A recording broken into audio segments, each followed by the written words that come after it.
Okay, we're going for our first car race in Grand Theft Auto. I think I'm ready. The game is a little bit confusing when you first jump in, to be honest. But I've picked a nice, attractive young lady with glasses because you know, the glasses fool everyone. She's actually got laser vision when she takes them off. But here we go into the into my nice pink sports car. Apparently this is an online race. This is going to be my first online race in GTA, and we can talk about how the car handles. Let's go into first person to add to the realism. Or will it not met? Oh, there we go.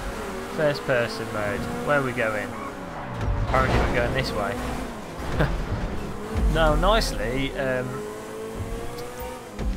the first person mode, although terrible when trying to play in a more casual way, the FOV is really low, which makes the driving actually better. So from it being a console port and the irritating low field of view, it's actually made the driving better, so that's a bonus.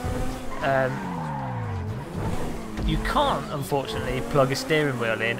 You can on the console version, you know, if you've got a Xbox steering wheel or PlayStation 4 steering wheel, that'll work. But on the PC version, because this game suffers a little bit from consolitis, unfortunately you can't plug a G25 or a sim experience wheel in, which is of course what most people playing this game would want to do. So really you have to settle with either the keyboard. I think you can drive with the mouse. I'm not sure why you'd want to do that. Well, that worked quite well in some games in the past. Or just admit it's a console game and plug in an Xbox controller, and that's what I've done. And it's, you know, the game is designed around you know, being played with a Xbox 360 controller basically, so it makes sense to play it with that. I think I'm in the lead, you know. Don't know how. All those years of sim racing have obviously translated to superior skills at Grand Theft Auto online racing in my pink Bugatti rip-off car. Oi, around this corner here. Now, in terms of the handling, of course it is an arcade game, so the handling is very much arcade. It feels a little bit more grippy than the previous GTA. Oh, we're going right. A little bit more snappy. It's harder to get into a slide, or an uncontrollable slide. A lot easier to sort of flop the car around. Oh. Generally it just feels like you've got more control. Of course you can slam on the handbrake and stuff if you want to do skids. Oh dear, we've just totally knocked a wind out. So I wouldn't. It's obviously not realistic at all in the slightest, but it's quite controllable and it's got a moderate amount of depth if you were to be playing it with an Xbox controller. And the cars, what is nice with the physics in this is that the cars do sort of ride over the bumps and the road, the track details, the city details. The way the car moves over them is really satisfying, and you know, it really does feel like the cars have a bit of suspension, a bit of movement to them, which is really nice for you know, an arcade game. It's not a driving game; it's more a sort of shooter, third-person adventure sandbox game. So it's nice that the vehicles are actually fairly decent.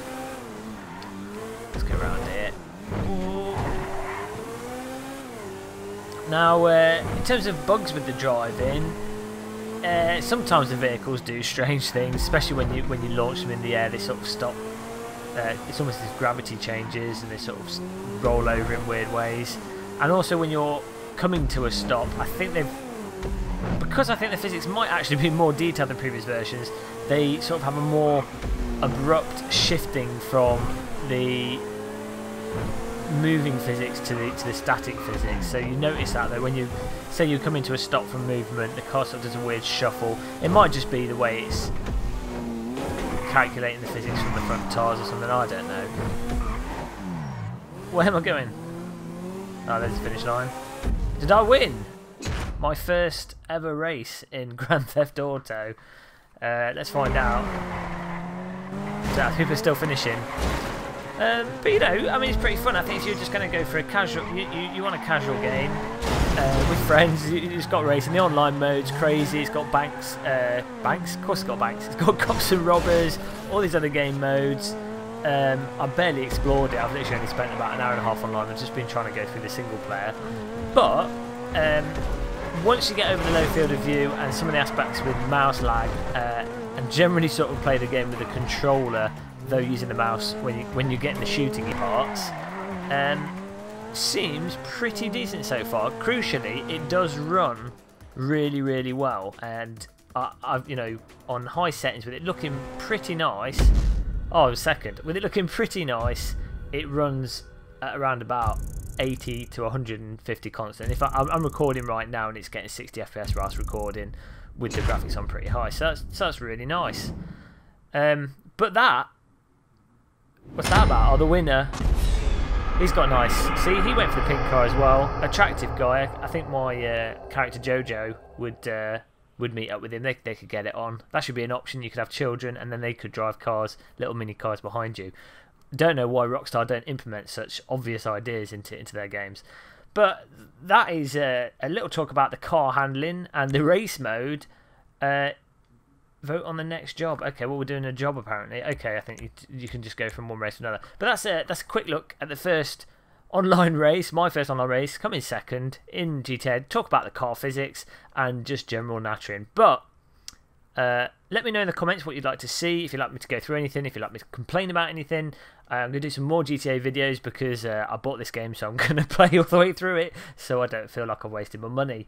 But I have to say, apart from low field of view and the mouse issues, seems pretty decent, and I'd say in some ways a bit of an improvement on the previous game. But thanks for watching, and I'll see you in my next video. Don't forget to subscribe, like, share with friends, and also there's a link to our Twitter and our Facebook in the video description. Of course, allowing the NSA to stalk you, so sign up to that right away.